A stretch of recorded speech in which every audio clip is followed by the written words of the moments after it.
can't get anywhere. I'm pretty pumped for that, and very excited to get our curriculum up and off the ground. We probably are going to get that started in the next 2 months and get some trainees. So onwards and upwards. Yep, and obviously the IVRPS is going to be a basis for the pathology part and the training for the residents. Not necessarily so that the residents have the they don't have to always know or read the biopsies themselves, but they have to be able to understand the reports and then kind of visualize what they might be dealing with. So we will support that as we possibly can. So I'm not being paid by the new college, but I also just want to say that as somebody who's been involved in a lot of residency training, this sounds absolutely amazing and very, very, not only is it a good academic program, it sounds like, but it's really exciting to hear that you guys are developing a residency that actually takes like people's real functional lives into account, which a lot of residencies don't. So I would like to, as a separate observer, I would like to say that sounds very exciting, and I'm really excited to see where you guys go with it. Awesome. Well, we are glad you appreciate it, and we would just want to encourage everybody who's excited about nephrology and urology to have that opportunity to take it further. I mean, why would we want to make it more difficult for anyone to get that experience? So yeah, it's gonna be great. We're pumped. Cool. Okay, do you want to start talking about your case, Dr. Foster? Actually, hold on one quick second. Okay, no worries.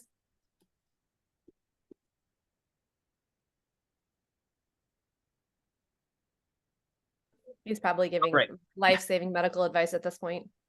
Oh yeah. Or were you ordering coffee? Definitely. Hopefully a little bit of both, right? Okay. So this patient I have is a 13, maybe a 15-month-old female spayed miniature poodle. And she had a fairly acute onset of lethargy, anorexia. She just was really not feeling like her normal self. And she went in and was hospitalized at a local specialty center. And they found her to have, she wasn't azotemic. Her BUN, I think, was 24. Creatinine was 0.9 at that point, but she was hypoalbuminemic at 1.4. Her urine was still concentrating at about 1046. They had ultrasounded her and she had ascites, and the initial thought was this dog is going to have PLE, and there was some speckling within the intestinal mucosa, so they thought this dog is just going to be your classic PLE, but the globulins were fairly normal. So they did a UPC to do their due diligence, and the UPC came back at 22. So then they kind of shifted. Okay, this dog has PL and maybe has some degree of PLE as well, but there's something seriously happening with the kidneys. They did lepto testing. They tested for Addison's, and those came back normal. Throughout the course of hospitalization, the dog was only hospitalized for a short period, but did okay, started eating after maybe 2 days or so. They started the dog on telmisartan, and about 3 days into telmisartan therapy, the dog had a weird PUPD episode. Owners don't know. They think it got into something and ate something on the street or a new food, but they took it in and they had blood work done, and it showed that there were some changes. Creatinine went from 0.9 to 1.5. BUN was up to 27 from 24. Albumin went from 1.4 to 2.2. So certainly there could be some evidence that the dog was a bit dehydrated, but the UPC had come down from 22 to 4.4, which was not an expected finding. I think even within the realm of daily variability, 20 to 4.4 is pretty excessive. And looking closer, and I can try to pull up those numbers, specifically the urine protein concentration was so much higher. So it wasn't just the urine creatinine was really goofy or something like that. She wasn't hospitalized, just kind of went home and then came to see me maybe the next week. We squeezed her in because the vet was really concerned that she had this horrible proteinuria. So we saw her and said, well, yeah, she's abnormally proteinuric. The response is not expected or I don't think we can really take credit for like 3 days of telmisartan to bring the UPC down to 4.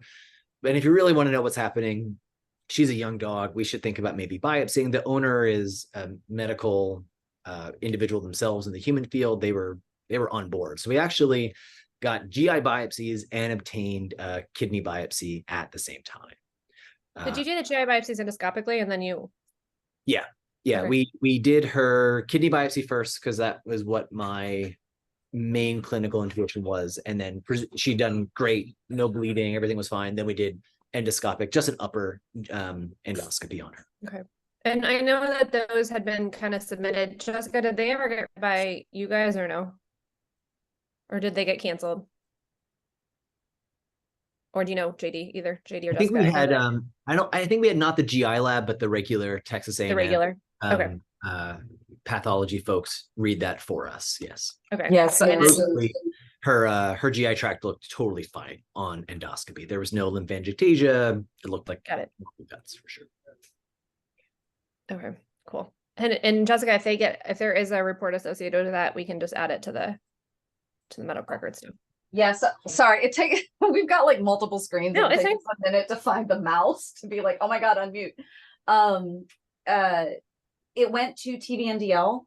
And so I actually, the paper was for TVMDL, so I actually will not receive that. It'll go to you, JD. Okay. Probably via email, but let me know if you need me to like pester anybody over there. Yeah, no, we have the report. We're good. You got the report. Okay. Yeah, then maybe if you could send it to it, I would assume they would have gotten back right now because of the timing. So, but yeah, if you could send that to us, JD, then we can just add it to the we'll pass it on for sure. Yeah, perfect. Okay, so and just so correct me for the pathologists, let's do a little clinical review here. So we had a UPC in the 20s. Can the pathologist put in the chat, and this is a pathology question because I'm assuming all the internists know this, what is considered proteinuric and then borderline proteinuric for a dog? And if you don't know, just type don't know. And maybe only the anatomics, maybe the clinical people don't know this. Or the clinical pathology people should know this. Okay, perfect. Okay, so we got, okay, so UPC greater than 2 is considered proteinuric in a dog, and then borderline is 0.5 to 2. And please correct me if I'm wrong, JD. Yeah, borderline is actually so less than 0.3 is normal, 0.3 to 0.5 is borderline, and greater than 0.5 is. Sorry. Yes, I said that completely wrong. I totally mistaken that. So I'm going to put it in the chat. So yes, borderline for a dog is 0.3 to 0.5. Yep. And I do have this in my notes, and I feel bad that I just misspoke. But hey, that's what happens when you're on. And it's very annoying that Iris did this, but they list 0.2 to 0.5 as being borderline in the cat. So correct. I don't know yes. We should probably just split the difference and say like it should be less than 0.25 should be normal. Wait, I thought it was 0.2 to 0.5 in a dog and 0.2 to 0.4 in a cat. The 0.2 is the same for both the dog. Yeah, you're right. I think you're right, Mary. I think that's it. Okay, so I'm going to read. Okay, it's dumb and not based upon any objective real data. So yeah, 2.4. Well, I think the cat was a little lower on the upper end because of Hattie's paper, probably. Right. And then greater than 0.5 is proteinuric. Now, but the thing is that then you have to say you can have a UPC that's a 1, and it could still be from tubular disease. It doesn't necessarily have to have a glomerular component. So then usually the way that we kind of anecdotally say it is like, oh, if it's greater than 2, greater than 3, then we think the glomerulus has to be involved to some capacity. And that again is also, so I guess what you're getting is that a lot of this is not necessarily based on large study data. It's a lot of like kind of gut feeling. Yeah. And one of the problems I really have is we've used that, we've hung on to that UPC greater than 2 to say that this is glomerular proteinuria, and it absolutely could be, but we have plenty of data showing that the dogs that were biopsied for presumptive glomerular disease that only had tubular interstitial lesions. So granted, maybe we missed the glomerular lesions, but had UPCs as great as 8 in the 501 dog biopsy study. So I think that's a presumption that we should just do away with. I think it's just fair to say we have proteinuria with a UPC greater than 2. Calling something, well, this is presumptive glomerular because the UPC is over the 2, I don't think really helps us, and just perpetuates this idea that, if it's greater than 2, it's glomerulonephritis. If it's greater than 4, it's amyloidosis, which is complete garbage. So I think having those cutoffs are really not helpful. I think what is helpful is saying, well, yes, here's proteinuria and the UPC is 2.5. And the SDS page shows, yeah, there's a lot of high molecular weight proteins. This is a glomerular proteinuria, versus there's minimal high molecular weight proteins. It's mostly small. This is a tubular proteinuria. And to be honest, most of the times when we're trying to figure out, is it tubular versus glomerular, and we do SDS pages, we often find that there's a significant glomerular component to the majority of those cases. So that makes me feel more comfortable it's glomerular. And if I have clients that are on the fence of moving forward with the biopsy, then I might say, hey, the protein profile, the UPEP shows that this is glomerular. I can't tell you necessarily what it is, but yeah, biopsy is certainly an indication. Let's move forward with that. There's an intrinsic problem with trying to draw a fine line through a gray area, period. Not just in UPCs or things like that.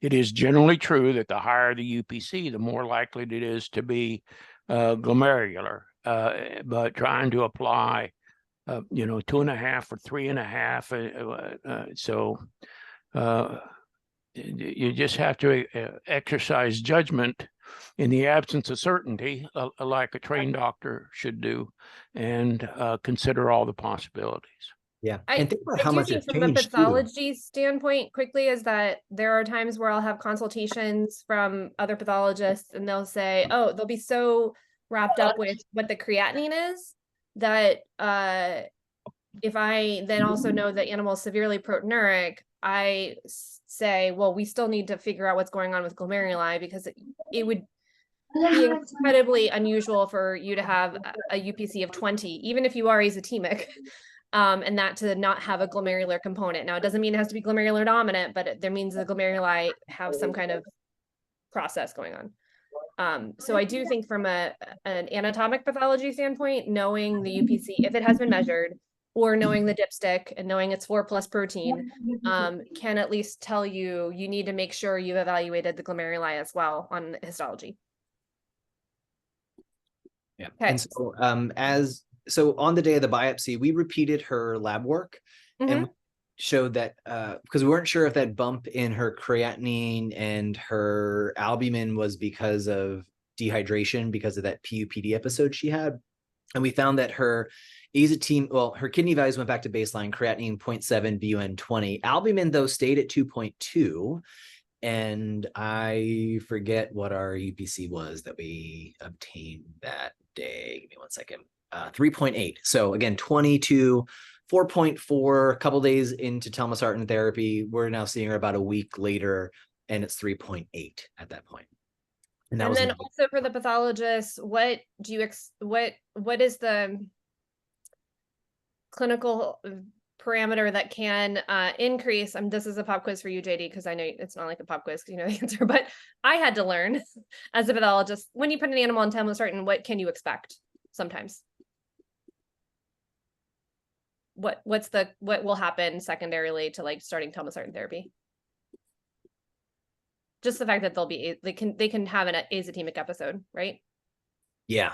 So for telmisartan, for any RAS inhibition to work, we have to dilate. It dilates both, but you're going to get preferential dilation of the efferent arteriole. It's going to lower your capillary hydrostatic pressure within your glomeruli, and your GFR is going to drop, which is okay, and in seeing the creatinine bump up is probably an indication that it works. And in fact, that's one metric that human nephrologists often will use, that if they start an ACE inhibitor, which is far more effective antiproteinuric drug in people than it is for dogs and cats, and they don't see that bump in the creatinine and the patient's still proteinuric, well, they're going to give them a little bit more. Right. Our consensus guideline says up to a 30% increase in creatinine is acceptable, and that is not based upon data. That was just the clinical experience. I personally don't care if the creatinine goes up by more than 30%, as long as the patient doesn't act more uremic. I don't care if they went from 1 to 1.5 for creatinine, as long as they feel well. I do care if they went from 1 to 1.5 and now they're not eating. And we have one retrospective study in cats with benazepril therapy showing those cats that did have an increase in creatinine that exceeded 30% had no difference in outcome compared to those who didn't. So this 30% is increase in creatinine, I think, is a very soft recommendation. And frankly, I don't live by it, but that's my personal practice there.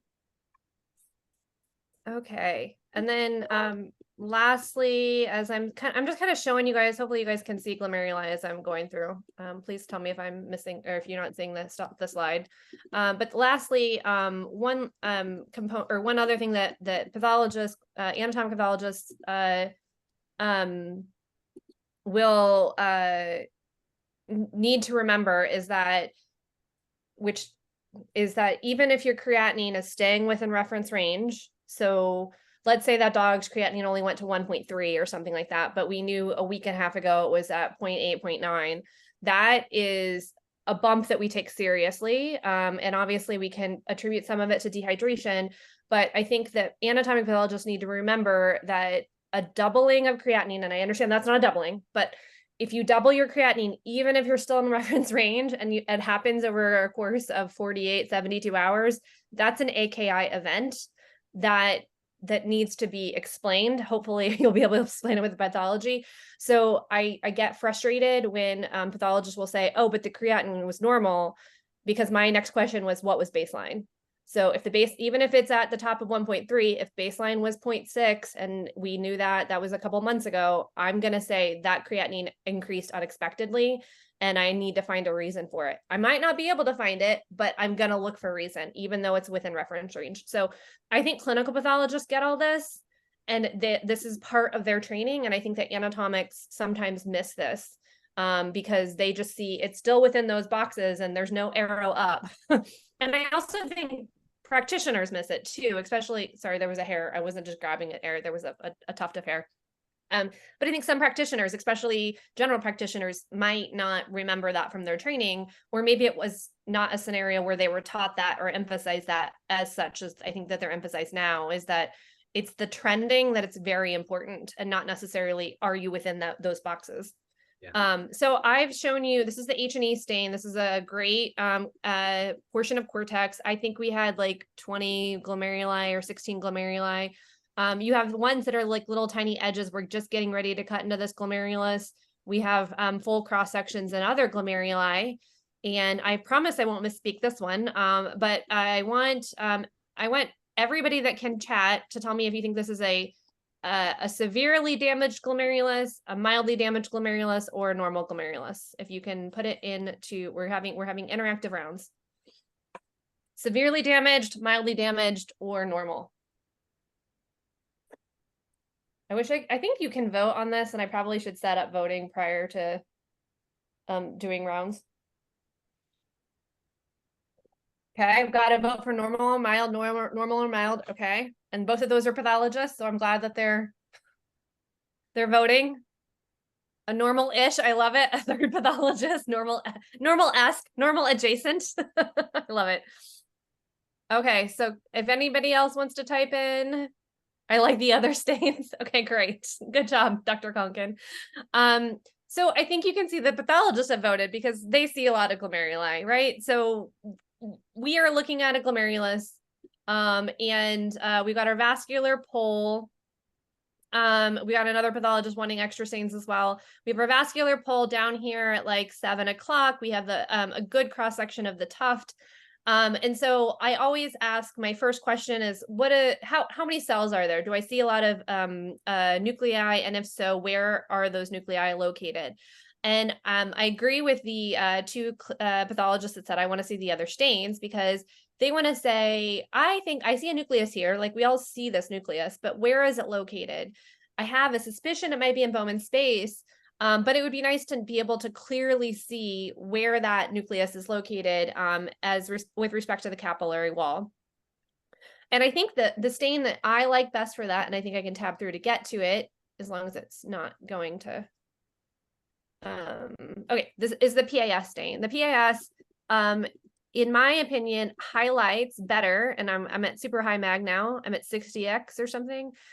You can clearly see where the capillary loop is, and then you can see the stuff on the outside being in Bowman space. You can see the mesangial matrix staining PAS positive as well. And so in my opinion, I like this stain because it tells me where I can still see the nuclei. I can just better localize them. And so looking at the this glomerulus, I've got most of my mesangial regions having 2, maybe 3 nuclei, and that's good. This one has maybe a tiny smidge of mesangial hypercellularity. I have a lot of very prominent nuclei kind of on the abluminal or urinary space, and those are all my podocyte nuclei. And then I can clearly see where my GBM is located as well. So the pathologists that voted all voted that they thought it was within normal limits, possibly mildly damaged, but it was not a severe glomerulonephritis. We don't see crescents, we don't see severe hypercellularity. And then the other fact is, like, when I start to see nuclei and try to gauge where they are, my question is it, yes, I can point out the podocyte nuclei again as well. And they kind of are a little bit fainter on the PAS stain, in my opinion. So this guy's a nucleus, this guy's a nucleus, this one is a parietal epithelial cell nucleus. And so you kind of just go around and see where these little like blebs are. Here's another really good podocyte nucleus out here. So how do I want to say this? So I see the nuclei, and then I ask myself, where is that cell located?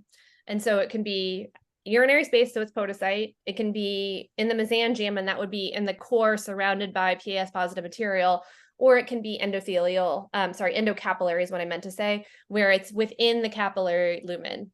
Endocapillary means it includes endothelial cells, and it includes circulating leukocytes. So obviously red blood cells don't have nuclei, they're not going to get counted, but if you had a lot of circulating leukocytes in those capillary lumens, that counts towards your endocapillary hypercellularity.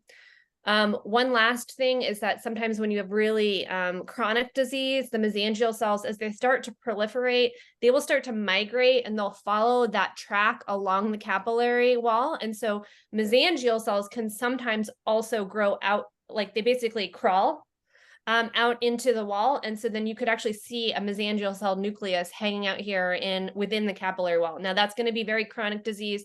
You're going to see very thickened glomerular basement membrane. So it's not going to look like this at all, but that can also contribute to that endocapillary hypercellularity. And so a lot of it is kind of overall impression. So we looked at this guy, we have a lot of podocyte nuclei out here. They're kind of really like oriented towards the urinary space. And I think I texted you that night. Yes, I will answer that question in a moment, Dr. McGinn. So the mesangial cells, sorry, I think I texted you that day, Dr. Foster, to say, hey, it doesn't look super bad. Like I can see podocytes don't look very happy. Their nuclei are towards the urinary space.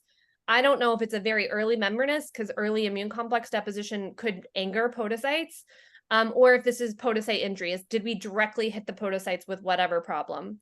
Frequency wise, the most likely scenario is early immune complex disease. It is the more common pathogenesis to make that podocyte hypertrophy. But less commonly, it's just direct podocyte injury. I will answer your question now. So the mesangial crawling that I mentioned, that's called mesangial interpositioning, is the technical term. It's also something that's very, it's much more easy to define when you look at an ultrastructure and EM, because you can see the lamina densa on both sides, and then you see this nucleus in the middle. And then sometimes it's just cytoplasmic extensions. It's not the entire cell body. But that's mesangial interpositioning. Synechia is when the podocyte has detached, and then the naked glomerular base membrane butts up against the Bowman's capsule, and then they fuse together. So that's a synechia, whereas mesangial interpositioning is basically when it's crawling. As I make up stories, I feel like it's trying to stabilize the capillary wall, but that's my story. I should make like a novel. Maybe I'll make like a graphic novel of glomeruli. That'll be our textbook for the residency program. Okay. So I got that. So early immune complex. Oh, pop-up book. I could do that. Early immune complex deposition. Sometimes we get the hint for that on the trichrome stain, and we can see little tiny red nodules. Oftentimes, if it's super early, and the ones that we published cases where it's to show that to highlight how early membranous early immune complex deposition can look like a normal glomerulus. So we have many cases that we published, or a few cases that we published, which the glomeruli looks completely normal by a histology. And then when we do EM and immunofluorescence, that's when you see the deposits.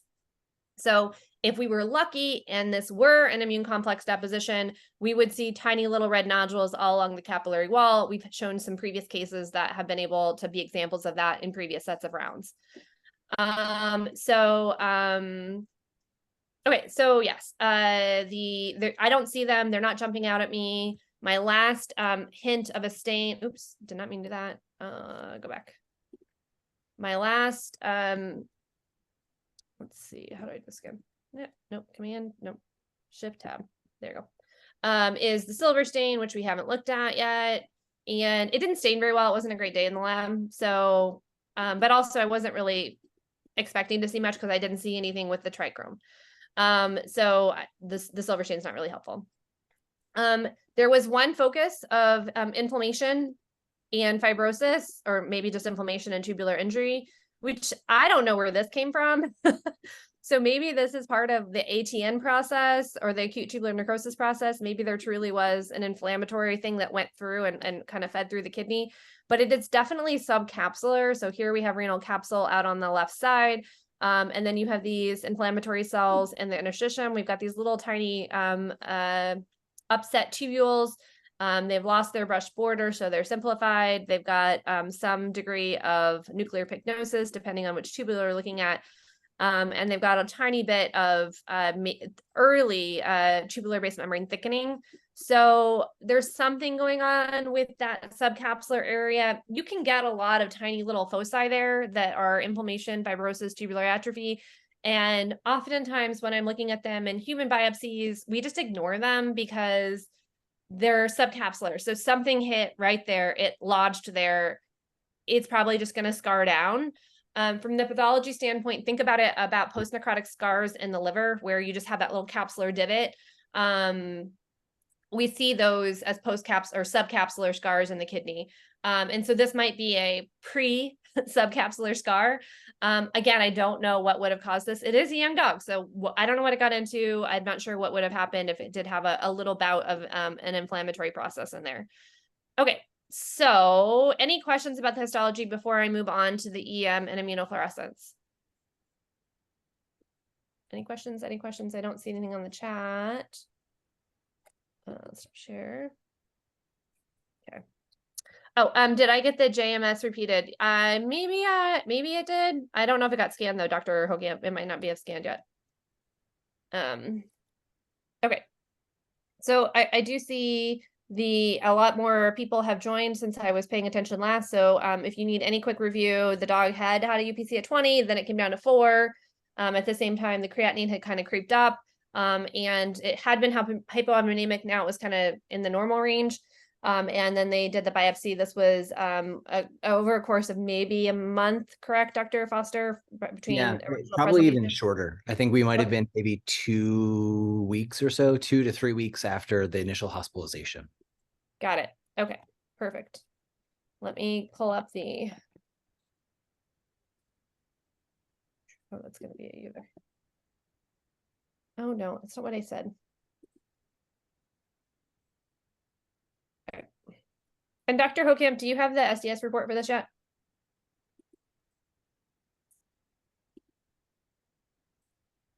I'm going to assume no. She might be physically at this exact point, checking to see about the. Sorry, I'm all over the place because I'm on pathology service. Okay. Give me just a second. Can you remind me what number this was? Was it 7:30? Oh, 7:30. Okay, let me check. It's no big deal. Like if you don't, it's no big deal. I'm trying to block my there's a conversation that's going over here in the chat that is not the chat, like my own text phone chat that keeps showing on my computer, and I don't necessarily want it to be shown while presenting, so I'm trying to mute it. Let me not get these messages. Okay, I think what I just have to do is close it. Not close everything. Quit messages. Got it. Okay, so you guys shouldn't see this random thing that's going on in the rest of my life. Okay. So I'm going to share the IF first.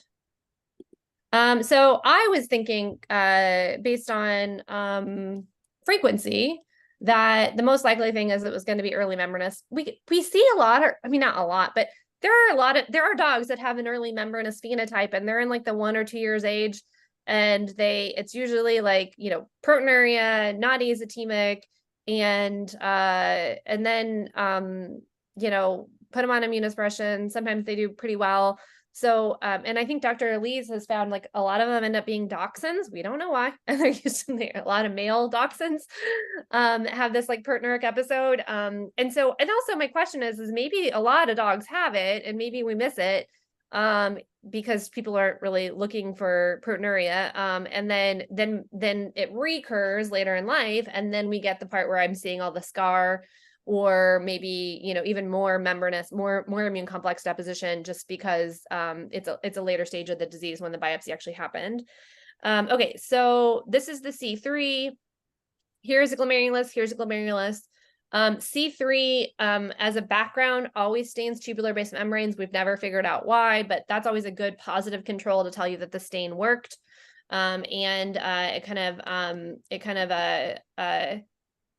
Let's see, I'm just making sure this. Okay. It's a good contrast to say it really needs to be kind of this bright, and we need to see a really good comparison to the background staining that we see. So there is a little bit of kind of granularity up here. So we think that the complement system has been activated. Now, is it a complex that it's going to be seen on EM? That's the next question. So there's a little bit of C3 staining. It's another one. The IgG, always, again, our IgG antibody that we have now, not necessarily super happy with it. We get it from Fortis Biosciences. It seems to do a lot of kind of background tubular staining that I'm not really happy with, but it is useful because I compare, is the glomerulus, you know, necessarily brighter than the tubules? And so maybe every so often you see a DIT dot, but it's nothing that is really a prominent positive staining pattern along the capillary loops. And that's what I'm looking for my suspicion of immune complex disease. And then the lambda is very faint. So the lambda is not, I don't know what this little blob is here. I'll ignore that. But the lambda light chain, which is basically going to be the light chain of all of the immunoglobulins. So it's going to be light chains of IgM, IgG, and IgA, because dogs don't make a lot of kappa light chain. They just don't. It's very faint. So I usually put all those three together. Those are the three I rely on. Like, is the lambda, is the IgG, are they basically the similar intensity? And then has the complement system been activated? So those were the IF results. And then I did the EM. And that's the exciting part. Well, it's not really exciting. Let's do this. It'll be easier for these to load. All right, I'm just going to scroll through these. Okay, you can start to see an electron micrograph here. We have a capillary wall. Here's our glomerular basement membrane all along here. And this little bleb of cytoplasm here is the endothelium. And so they have little fenestra between the endothelial cells. And then out on the opposite side are the podocytes. And the goal, the dream, is to see really good perpendicular podocyte foot processes, and they run perpendicular to the glomerular basement membrane. They run parallel to one another. They should be very well organized, and they should be all along the capillary loop. And they're missing. Like, this is a foot process, but it's too thick. It's too swollen. This is a foot process. It's too swollen. This is a foot process. It's too swollen. And then eventually they just basically like congeal along the glomerular basement membrane. And so if we go through, these will be very similar along most of the capillary loops. Make sure the chat isn't a question. What a pretty EM.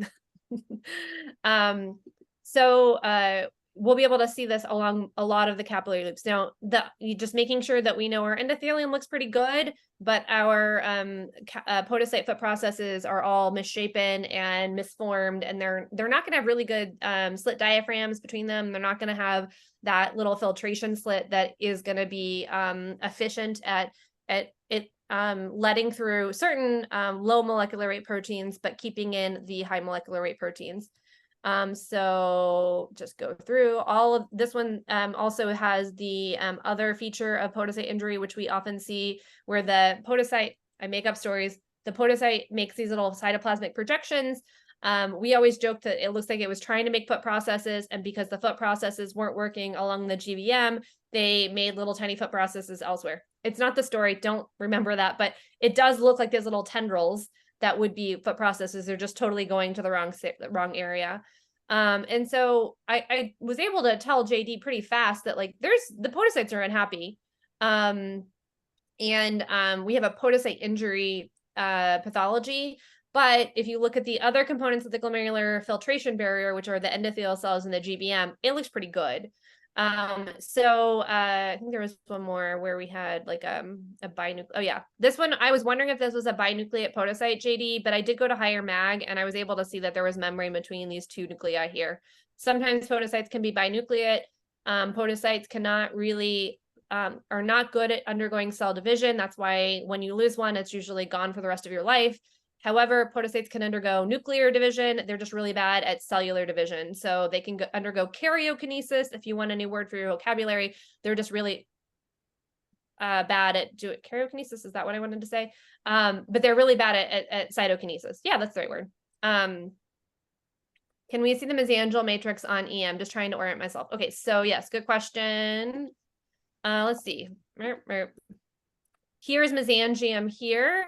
And mesangium is always going to look like a meshwork, because you're going to have little tiny bits. I'm not at high mag, but you're going to have a lot of cytoplasm because the mesangial cell is sitting in there. Here's our mesangial cell nucleus right here. And then you're going to have this little electron dense, I'm going to point at the screen, which isn't going to help you. But you're going to have a little tiny electron densities.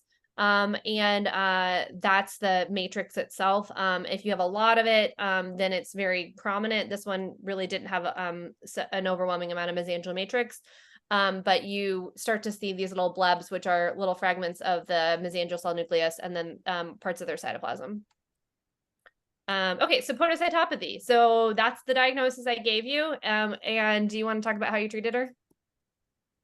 Yeah, so with this presentation of the very acute onset of really heavy proteinuria and ascites, so could certainly fit with our definition of having nephrotic syndrome.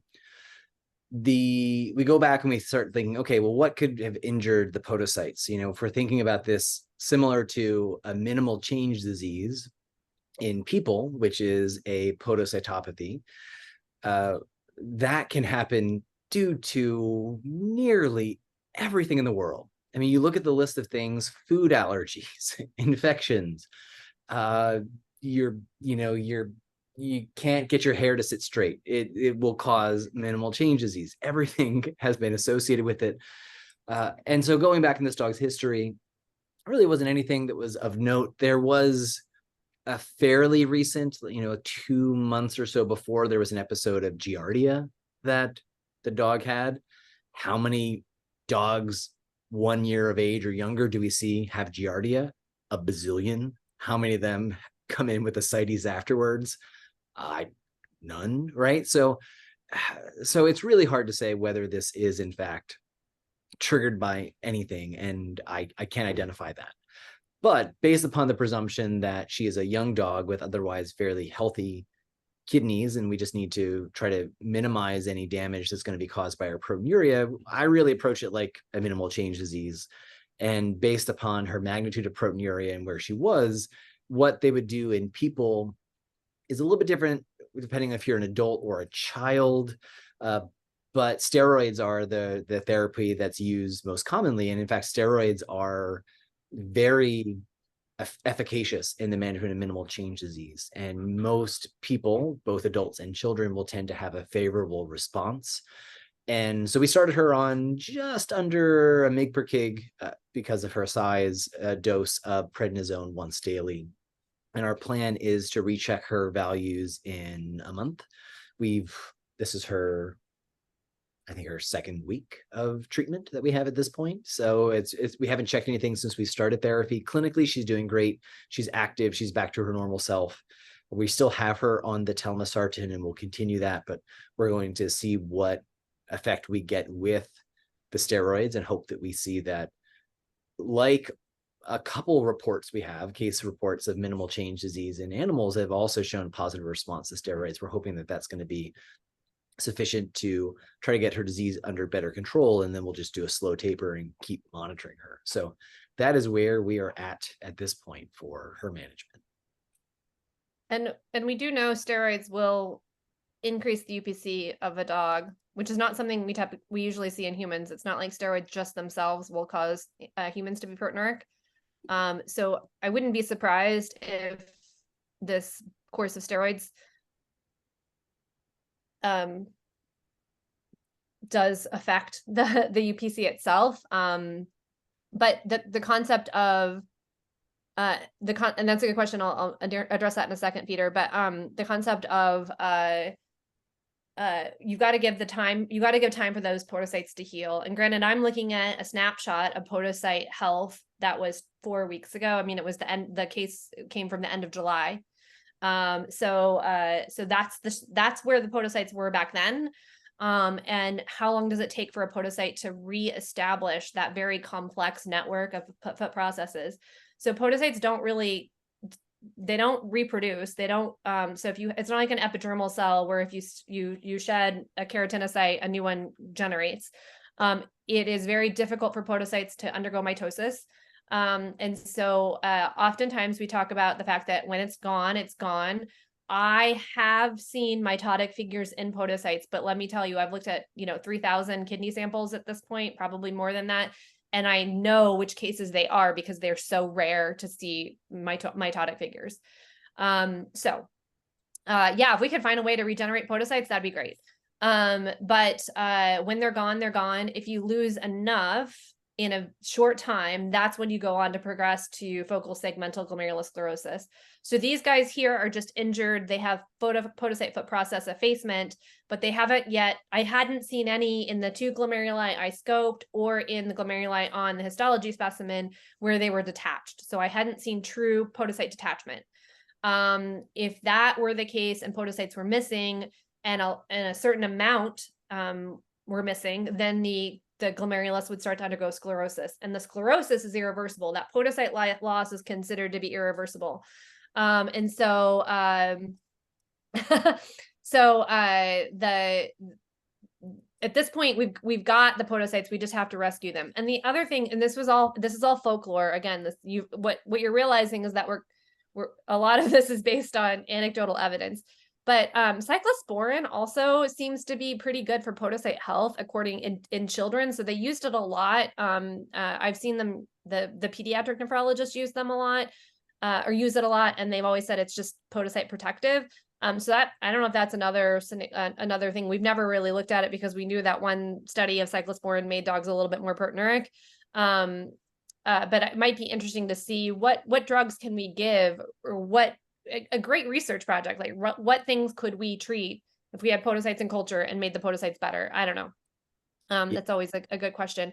I do want to compare this case really quickly with a different case that also had proteinuria and did the IF was negative. I just had to figure out which email it's in. I'm just going to quickly show that email, not that one. This case came from Texas A&M, and it was I know the dog's name, so I'm just going to search for it that way. I'm just going to show you the report as opposed to going through the whole slide and everything like that. I think on histology, I wasn't very concerned about the lesions. It wasn't a scary biopsy. I didn't see a lot of inflammation. I didn't see a lot of fibrosis. So I thought, oh, okay, doesn't look too bad. And so I'm going to share the screen. And I don't know if the doctors are here. I apologize for putting a case on that the doctors might not be here. But it was UPC of 29. This is a 3-year-old Schnauzer, and did not have azotemia, did not have hypertension. And so there's a long history, which we can go back to. But what I'm going to show you is that the main lesion was podocyte injury with an additional thing. So the podocytes were injured. The IF was fairly negative. It was all non-specific staining for the IF. So we don't think it's that. I did not see electron deposits with the EM. So I did not see immune complexes. The glomeruli look pretty good. You can start to see in this particular case that we've got some podocytes that have protein reabsorption droplets. So even on histology, I was like, the podocytes don't look great. And I will admit that I am lucky that I have been affiliated with labs that have been able to trim sections such that the podocytes are very easily visible. Even when I read slides at ZRL, they're all trimmed at 3 micron. That you just have to have a good lab. You don't actually have to have I obviously have a lot of years of experience, but the reason I've been able to get the experience is I've always been affiliated with a really good lab. Okay, so here's the EM. Again, we have really bad podocyte foot process effacement. So here is a capillary loop. I'm highlighting the glomerular basement membrane. And then I have this podocyte. It's just stuck right onto the GBM. There's no foot process development at all. So I knew the foot processes the podocytes were part of the injury, and it fit with a UPC of 29. The fact that I didn't really have IF positivity. I don't see any electron dense deposits at all.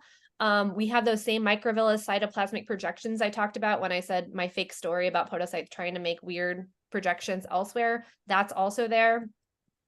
But as we got another glom in section, I was able to see that the GBM actually doesn't look normal either. So let's compare these two pictures right here. Here we have a really good lamina densa. It's pretty, the contour is smooth. It's making the globoid shape that you would think a capillary, or I guess a luminal shape that you would think a capillary would make. And then, sorry, I'm not going to go that one yet. And then we start to have these ones that have these little tiny irregularities, little projections. And they're sitting again right under those podocytes that are injured. And then we get some that are quite abnormal. So here we're looking at a GBM where all of these things are protruding towards urinary space. And look how unhappy this podocyte is. He has foot process effacement. He's got all those little tendrils going everywhere. He's obviously trying to do something and create little cytoplasmic projections. They're just going to the wrong location. So this one isn't just a podocytopathy, it's a podocytopathy and technically a GBMopathy. Granted, you just put the word path behind it and it works. So in this case, I'm going to stop sharing really quickly. This case, one quick comment though, but the podocytes make the GBM. So right. Yes. So So it may be an extension of the podocytopathy being bad enough, long enough that the underlying GBM's composition is no longer maintained. Correct. And so I think that is the interrelationship, which is very difficult, is that that the podocytes, so having that abnormal GBM, which I can see often, and I can see actually in dogs that are either borderline proteinuric or maybe non-proteinuric. I have seen it now in a few laboratory beagles, and that GBM abnormality. But my question was there a period where the podocyte had been injured and then that whole thing kind of blew and became laminated and made these little extensions, these little projections? And now the podocyte's back to fairly normal, and the GBM is the residual evidence that there had been a hit earlier. And so I think that's the interesting question. And I think what would be interesting is to follow your particular dog, JD, and get follow-up to say, what if she becomes proteinuric again? It'd be great to see maybe a second biopsy would show now the GBM has been damaged. And then also my other suggestion to JD was it's probably a good idea to go ahead and make sure she doesn't have those weird soft-coated wheat interior mutations, to look and see if she's more at risk for podocyte injury. So the Nephrin and Carolyn, that one, send it to PenGen to make sure she doesn't have those mutations. And then also like, these are the dogs that I'm super interested in, because it'd be great to say, what's the, let's just sequence her, right? Sequence her and follow her. And she might be one of our earliest soon to be FSGS dogs. She's at podocytopathy now. And then if she progresses, we see it and we get to follow it. Or she might just stay as podocytopathy and she's going to be on that end of the spectrum. Or you might be able to have treated her and prevented the FSGS. And hopefully it's that third scenario. Right. Sorry, that was a lot of questions, a lot of talking. If you got, I did my fast talking. Any other questions about those kind of two comparison cases? I don't have a question, but I'd like to offer two quick comments. Mhm.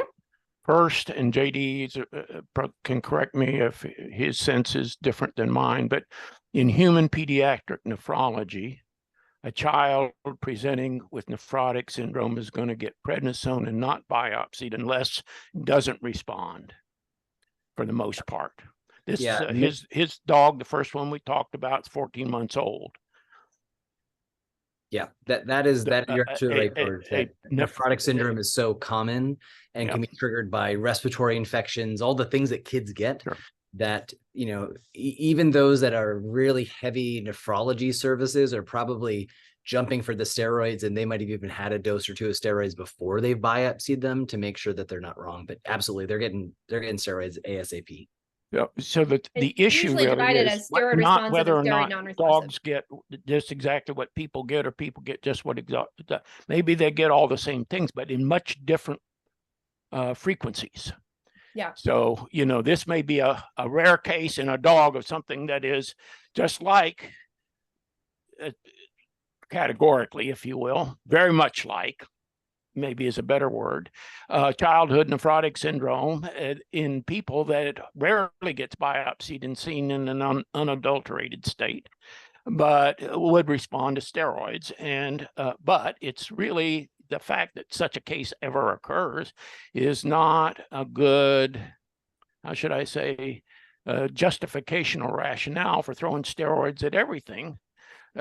Which is often, you know, the first step in many categories of human, you know, proteinuric glomerular disease.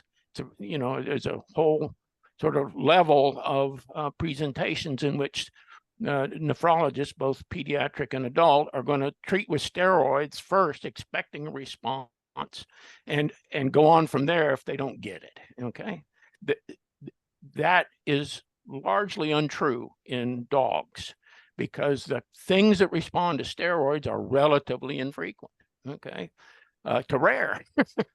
And so if you have a steroid responsive underlying disease, that is cause of the injury to the glomerulus, steroids are effective in stopping it. And this might be an example, you know, in this particular case. But unless it's able to change the fundamental biology of the underlying disease that's causing the injury, the steroids themselves, by themselves, are going to make the proteinuria worse. And an example of that, we took dogs that are female dogs that are carriers of the hereditary nephropathy or Alport syndrome, stable proteinuria as young adult dogs, and gave them a milligram per pound or 2.2 milligrams per kilogram of prednisone. And in 2 weeks, their UPCs tripled. They stayed the same for another 2 weeks. We took them off of it, and it went back to baseline in 2 weeks and stayed back to baseline. These are not things that can happen with structural changes. They've got to be hemodynamic or cellular somehow, okay?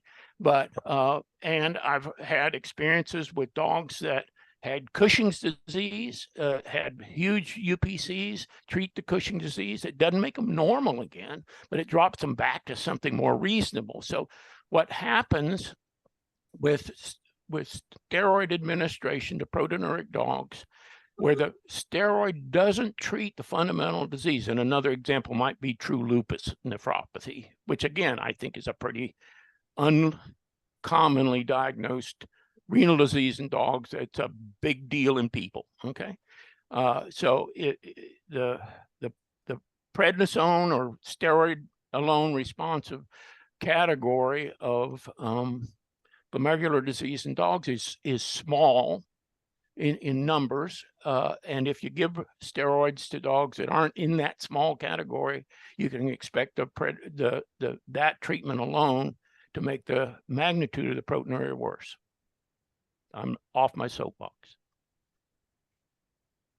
I think that there have been times where I have talked about cases that have podocytopathy with MDs, and they're just astounded that dogs would have a bump in their UPC based on steroid. It's not something they're used to. So they're just like, why didn't you do steroids first? And I, like I said, you usually have steroid responsive, you have steroid non-responsive, and then you have relapsing, and then you have loss of steroid responsiveness in all of their diagnostic categories when they're talking about the podocytopathy to FSGS spectrum. So they'll have ones that are originally steroid responsive, and then they lose that steroid responsivity. And so they might have episodes of proteinuria over the course of their lives. So hopefully, to bring it back full circle as we close, once we get an entire set of diplomates that are nephourologists, we will have this type of research, and we will have these guidelines that are much more understandable, and not something so that all of us sit there in the meeting and be like, well, we think it's a 0.2, but it might be a 0.3 and blah, blah, blah. So, yes. So I hope that this final thing to throw in. Dogs and people are different also with respect to their response to cyclosporin. And I've had that conversation with physician nephrologists, and there are a number of studies in clinical studies in people where they gave cyclosporin and got an improvement that probably wasn't anything to do with immune suppression. And there's actually some published literature about potential mechanisms for stabilizing the slit diaphragm and things like that with cyclosporin. When both we in the Texas HN dogs and the Canadians in Samoyed HN dogs gave cyclosporin, the proteinuria got worse, not better. Yeah, I agree that that is, and it's also kind of, I know that our talks path, Dr. Konkin had already left, she had another meeting, but it also makes you wonder when you have an animal model for safety assessment and it's in the beagle, and knowing how different beagles are from humans, because we try to take their drugs and then put it back into the beagle or into dogs. The effect is different, but you know, hey, that's what's gonna